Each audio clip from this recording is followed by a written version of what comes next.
Hello বন্ধুরা, তোমরা সবাই কেমন আছো? আশা করছি সবাই ভালো আছো। আজ তোমাদের এমন একটি গল্প শোনাবো যে গল্পটি শোনার পর তোমাদের মাথা ঘুরে যাবে। তাহলে মূল গল্পটি তোমাদের সাথে শেয়ার করি। আমার স্বামী কয়েকদিন ধরে রোজ সময় পেলেই জানালা খুলে নিচে পাশের বাড়ির উঠানের দিকে তাকিয়ে থাকে। প্রথম প্রথম আমি সেটাকে স্বাভাবিক ঘটনা বলে মনে করে ব্যাপারটা খুব একটা আমলে নিইনি। কিন্তু সেটা যখন আমার চোখের সামনে ঘন ঘন হতে লাগলো, তখন আর নিজের কৌতূহল চেপে রাখতে পারলাম না। খুব জানার ইচ্ছে হতে লাগলো ঘটনাটা আসলে কি।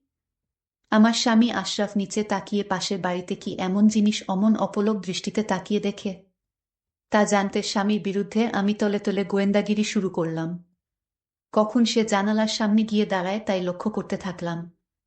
ইচ্ছে আছে ঠিক তখনই গিয়ে তাকে জিজ্ঞেস করব, কি দেখো অমন করে। এরপর থেকে দুদিন ধরে সে অফিসের কাজে অনেক ব্যস্ত হয়ে পড়ল। তার জন্যই হয়তো জানালার কাছে যাওয়ার সময় পাচ্ছে না সে। আমি যে তাকে নজরে রাখছি তা কিন্তু মোটেই বুঝতে দিলাম না। সেও এই সম্বন্ধে কিছু আন্দাজ করতে পারল না। এ বাড়িটা ৩ তলা আর পাশের বাড়িটি হাফ বিল্ডিং, টিনের চৌচালা বিশিষ্ট ঘরবাড়ি। মাঝখানে মোটামুটি ভালোই বড়সড় একটা কাঁচা উঠোন। সেখানে প্রায়ই আমি দেখতে পাই বিভিন্ন ঘরের ভাড়াটিয়ারা বসে গল্প করে সময় কাটায়। শীতের দিনে ভাড়াটিয়াদের বউ ঝিয়েরা ঘরের বাইরে এসে উঠানে রোদ পোহাতে বসে থাকে। ৩ তলা থেকে তা ভালো করেই দেখতে পাওয়া যায়। পাশের বাড়ি হলেও এ বাড়ি ও পাশের বাড়ির মধ্যে রাত আর দিন তফাত।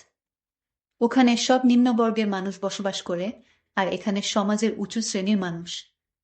যার পর নাই তাদের ও আমাদের সমাজ এক হলেও অঘোষিতভাবে তা আলাদা। নয়তো এ বাড়ির সবাই পাশের বাড়ির মানুষদের এড়িয়ে চলতেই বেশি পছন্দ করে। এ বাড়ির মানুষ ও বাড়িতে যায় না বললেই চলে। কিন্তু ও বাড়ির অনেক ভাড়াটিয়া ঠেকাবে ঠেকায় এ বাড়িতে মাঝে মাঝে আসে। আর পাশের বাড়ির মালিক তিনি থাকেন ঢাকায়। তিনি অবশ্য এ বাড়ির মালিকের অনাত্মীয় হলেও আত্মীয়ের অধিক অধিকার রাখেন। সপ্তাহ খানেক পরে হঠাৎ করে একদিন আমার সামনে সুযোগ এসে গেল। আশরাফকে দেখলাম জানালার কাছে দাঁড়িয়ে আছে। সেই অবস্থায় তাকে দেখে কাছে গিয়ে জিজ্ঞেস করলাম, কি গো, তুমি নিচের দিকে তাকিয়ে প্রতিদিন কি দেখো? আমার স্বামী স্বাভাবিকভাবে বলে, কই কিছু না তো। আমি তার কথা বিশ্বাস করতে পারলাম না। পুরুষ মানুষের চোখ দুটি কিসের দিকে বেশি আকৃষ্ট হয় তা তো আর আমাকে কারো বলে দিতে হবে না। আমি তা ভালো করেই জানি।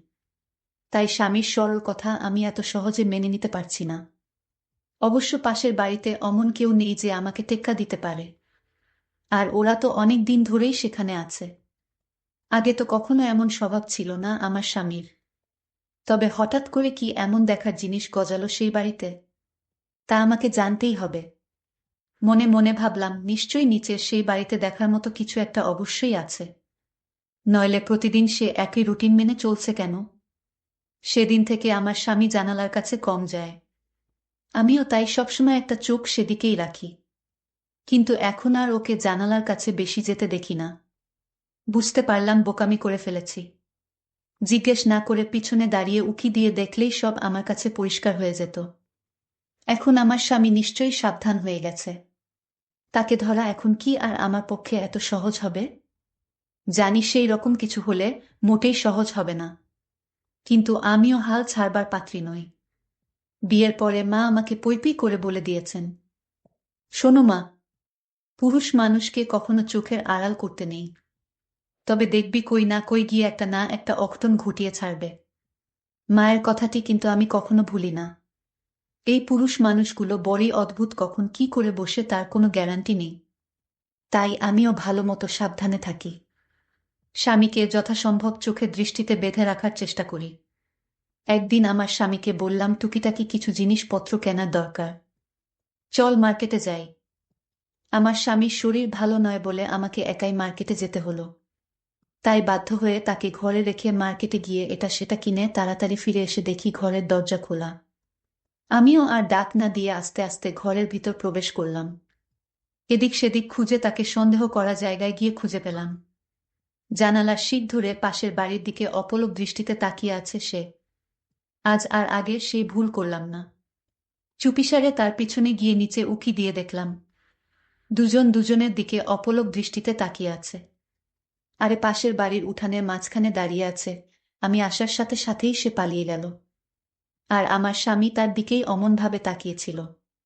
বাহিরে কি ছিল মানুষ না অন্য কিছু তা আমি কখনোই দেখতে পারিনি। আর একটু আগে এলে হয়তো দেখতে পেতাম। আমি মনে মনে ভাবলাম কি ভুল করেছি, আর একটু আগে এলেই সব পরিষ্কার হয়ে যেত। কিন্তু আজ আর সেই সুযোগ হয়নি। হঠাৎ একটা দৃশ্য দেখে আমার মাথাটা চক্কর দিয়ে উঠল। আশরাফের গায়ে পড়ে যাচ্ছিলাম প্রায়, কিন্তু জানালার শিক ধরে নিজেকে সামলিয়ে নিলাম। তাই দেখে আশরাফ চমকে উঠে জিজ্ঞেস করে, তুমি কখন কোনো সময় এলে? দরজাকে খুলে দিল। আমি বললাম, তুমি কোনো কথা বলবে না আমার সাথে?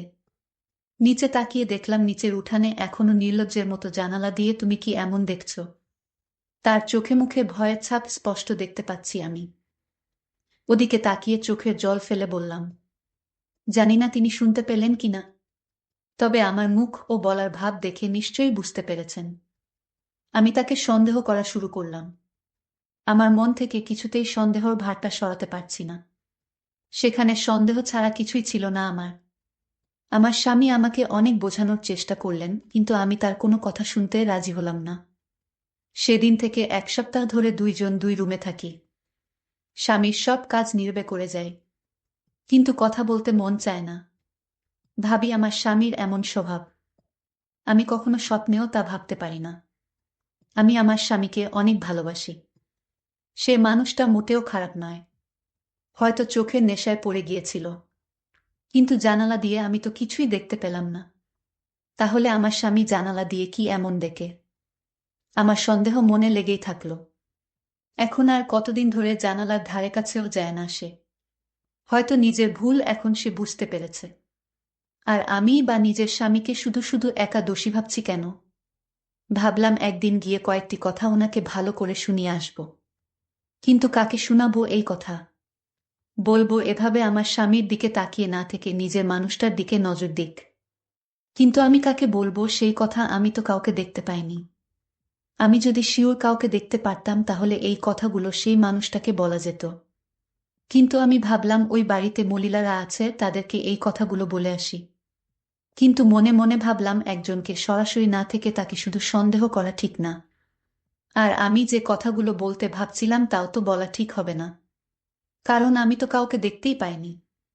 যদি কাউকে ধরা যেত তাহলে হয়তো কথাগুলোর আগেই বলতাম। যাই হোক, আমি আমার স্বামীর সাথে ঝগড়া করলাম, কিন্তু যেহেতু সরাসরি কাউকে দেখতে পাইনি, সেহেতু স্বামীর সাথে ঝগড়া করার কোনো মানে হয় না। আমি ভাবলাম যেদিন নিজ চোখে দেখতে পারবো সেদিন হবে বোঝাপড়া। আজ মনে মনে সিদ্ধান্ত নিলাম স্বামীর সাথে ঝগড়া মিটিয়ে ফেলব।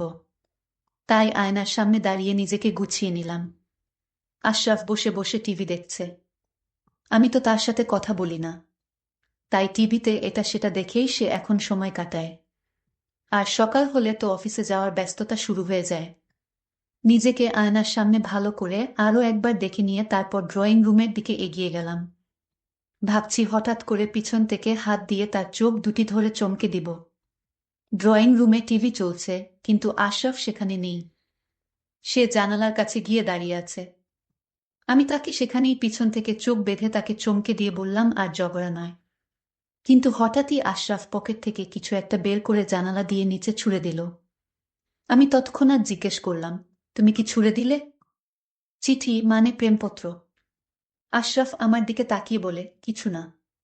তবে হিমা, তোমার মাথাটা শীঘ্র নষ্ট হতে চলেছে। বাজে চিন্তা বাদ দাও। আমি তার কথা বিশ্বাস না করে কাছে গিয়ে নিচে তাকিয়ে কাউকে দেখতে পেলাম না। ভাবলাম আমার চোখের ভুল হবে হয়তো। আশরাফকে বললাম, আমি ঠিক করেছি আজ থেকে তোমার সাথে আর ঝগড়া করব না। তুমিও আমার মনে কষ্ট লাগে এমন কাজ করো না প্লিজ। আশরাফ হেসে বলে, ঠিক সিদ্ধান্ত নিয়েছ। আমি কখনোই এমন কাজ করব না কখনো, যাতে তুমি কষ্ট পাও। সেদিন আমরা অনেক জায়গায় ঘুরতে গেলাম, কিন্তু পরদিন জানালার কাছে একটা 1000 টাকার নোট পড়ে আছে দেখে তুলে নিলাম। বুঝতে পারলাম কালকে আশরাফ জানালা দিয়ে তবে টাকা ছুঁড়ে মেরেছে। তাড়াহুড়ো করে একটা হয়তো পড়ে গিয়েছিল। টাকাটা তুলে নিয়ে রেখে দিলাম। রাতে বাসায় ফিরে এলে 1000 টাকার নোটটি আশরাফের হাতে দিয়ে বললাম, সকালে পেলাম জানালার কাছে পড়েছিল। আশরাফ বলল, তুমি পেয়েছ, তোমার কাছেই রেখে দাও। আমি টাকাটা ওর হাতে তুলে দিয়ে বললাম, আমার এই মাসের হাত খরচের টাকা প্রায় সবই জমা হয়ে আছে। আশরাফ আর কিছু না বলে টাকা পকেটে ঢুকিয়ে নেয়। মাসখানেক ভালোই কাটল আমাদের, কিন্তু হঠাৎই সবকিছু যেন তাসের ঘরের মতো ভেঙে পড়ল। আমি শুধু দেখে কষ্টে পেলাম, কিছু করতে পারলাম না। প্রতিদিনের মতো ঘরের টুকিটাকি জিনিসপত্র গুছাতে গুছাতে হঠাৎ সেই জানালার কাছে গিয়ে দাঁড়িয়ে পড়লাম। নিচের দিকে চোখের দৃষ্টিটা না চাইতেও চলে গেল। এমন দৃশ্য নিজের চোখে দেখতে হবে তা কল্পনাও করতে পারিনি আমি। আমার স্বামী একটা বয়স্ক মহিলার ঘরে প্রবেশ করছে এবং তাকে কিছু টাকা পয়সা দিয়ে চলে আসছে। কেউ দেখার আগেই আমি জানালা থেকে মুখটা সরিয়ে নিলাম। আমি ভাবলাম, আমার স্বামী তো কিছু হয় না, এই মহিলার তাহলে আমার স্বামী তাকে টাকা দিল কেন? আমি কিছুই বুঝতে পারছি না। আজকে এই দৃশ্য দেখতে পেয়েও আমার মাথা চক্কর দিয়ে উঠল না। এর কারণ হলো ওই মহিলাটিকে আমার জানা নেই। আমার স্বামীকে জিজ্ঞেস করলাম, আশরাফ, তুমি তো বলেছিলে তোমার মনে কথা আমার কাছে বলবে। বিয়ের আগে তুমি আমায় কথা দিয়েছিলে তুমি আমার সাথে তোমার সকল কথা শেয়ার করবে। তাহলে আজ জানতে চাই এই মহিলাটিকে যার দিকে তুমি তাকিয়ে থাকো সে তোমার কি হয়? আমি আমার স্ত্রীকে বললাম, আমার প্রতি তোমার বিশ্বাস আছে, যদি থাকে তাহলে এই প্রশ্ন আমাকে আর দ্বিতীয়বার করবে না। কেন করব না? আমাকে তোমার বলতেই হবে উনি কে, ওনার সাথে তোমার কিসের সম্পর্ক? এই কথা বলার সাথে সাথেই আমার স্বামী আমাকে একটি জোরে চড় মারে। আমি চোখের পানি ধরে রাখতে পারিনি। আমি কান্না করতে লাগলাম। আমার স্বামী তখন বলল, আমার চোখের আড়াল হয়ে কান্না করো। যে স্ত্রী তার স্বামীকে বিশ্বাস করে না তার প্রতি আমার কোনো দায়িত্ব নেই, তার দুঃখ বুঝার দরকারও আমার। আমার স্ত্রী তখন বলল, এই সংসারে আমি আর থাকতে চাই না। খুব স্বাভাবিকভাবেই নিচে নেমে এলাম। তারপর পাশের বাড়ির ভিতরে প্রবেশ করে সেই ঘরের সামনে এসে দাঁড়ালাম। নিজেকে একটু সামলিয়ে নিয়ে দরজা ধাক্কা দিলাম, দরজাটা খোলাই ছিল। দেখতে পেলাম আমার স্বামী কতগুলো টাকা সেই মহিলার হাতে দিয়ে বলছে, এই টাকাগুলো রাখো, শেষ হলো আমাকে জানিও, আমি তোমার জন্য আবার টাকা নিয়ে আসব। তোমার ওষুধ যা লাগে কিনে নিও। আমার মাথায় একটা কথাই সারাক্ষণ ঘুরপাক কাচ্ছে, সেই মহিলাকে আমার স্বামী টাকা দেয় কেন? তার সাথে কিসের সম্পর্ক? আমার মনকে আমি কিছুতেই বুঝাতে পারছি না। আমার মনের সন্দেহ লাগলো, তাহলে কি ওই মহিলার সাথে? না, আমি কিছুই ভাবতে পারছি। আমি আর এই সংসারে থাকব না। আমি আমার বাবার বাড়ি চলে এলাম। কিন্তু আমার বাবা জিজ্ঞাসা করলো, কিরে মা, তুই হঠাৎ চলে এলি যে? আমি বললাম, বাবা, আমি আর আমার স্বামীর বাসায় যাব না। আমি আমার স্বামীকে ভুলে যেতে চাই। বাবা আমায় বলল, কি হয়েছে মা, আমায় বলো দেখি সমাধান করা যায় কিনা। কিন্তু আমি বললাম, তোমার জামাইয়ের কথা মুখে আর উচ্চারণ করবে না। ওকে আমি আর দেখতে চাই না। ও আমাকে মিথ্যা কথা বলে আমাকে বিয়ে করেছে। আমার সাথে ভালোভাবে কথা বলে না। আমি কোনো কথা জিজ্ঞেস করলে কোনো উত্তর দেয় না। বাবা বলল, মা, আমার মনে হয় তোর কোথাও ভুল হচ্ছে, কারণ আমার জামাইবাবু এমন হওয়ার কথা না। আমি যতটুকু জেনেছি, তোরে ভালোবেসে বিয়ে করার কারণে তার বাবা তোর স্বামীকে তেজ করেছিল, কারণ তোর শ্বশুরে আগে থেকেই বউ ঠিক করে রেখেছিল।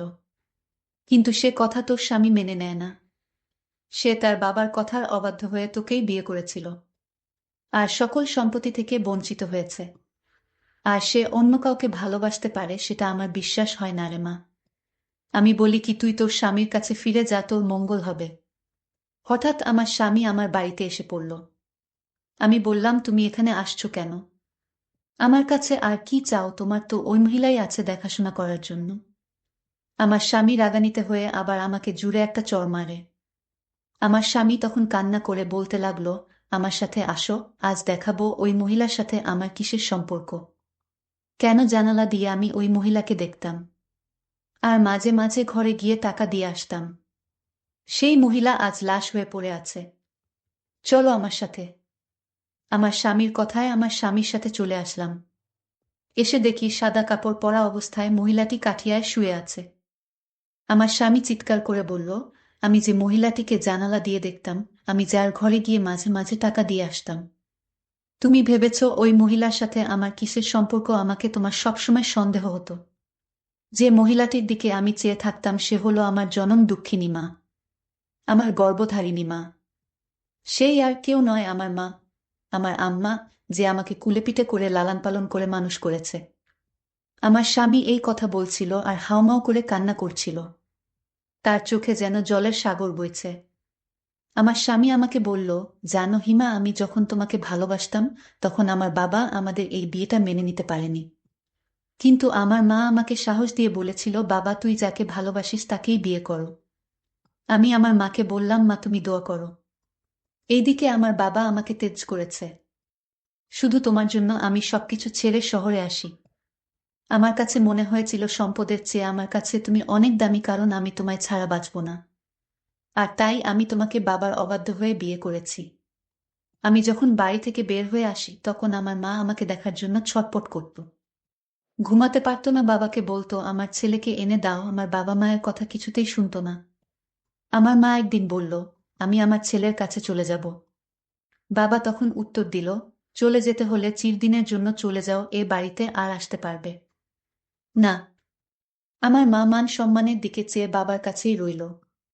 কিন্তু আমার বাবাকে কৌশল করে আমার মা বলল, গ্রামে ভালো লাগে না। আমার মা জানতো আমি কোথায় থাকি, আর আমার বাসার পাশে একটা ভাড়া বাসা রাখে, যাতে আমার মা আমার মুখখানা দেখতে পারে। আমার মা ওই উঠোনে প্রতিদিন দাঁড়িয়ে থাকত, আর আমি জানালা দিয়ে দেখতাম আমার মায়ের চাঁদ মুখ। আর আমার মুখটাও আমার মা ভালো করে দেখতে পেত। এই জন্য আমি জানালার দিকে তাকিয়ে থাকতাম আমার মাকে দেখার জন্য। এটা কি আমার অপরাধ?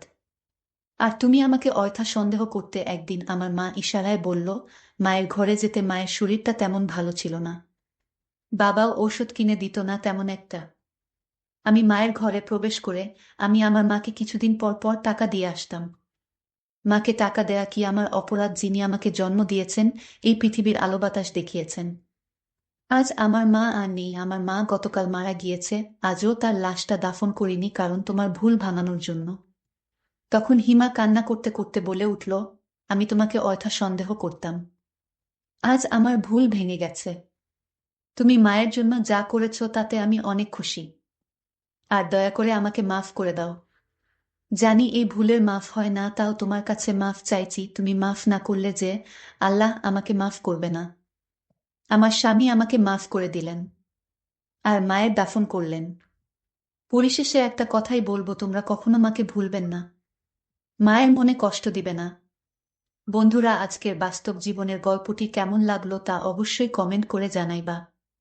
ভালো থেকো সবাই, ধন্যবাদ।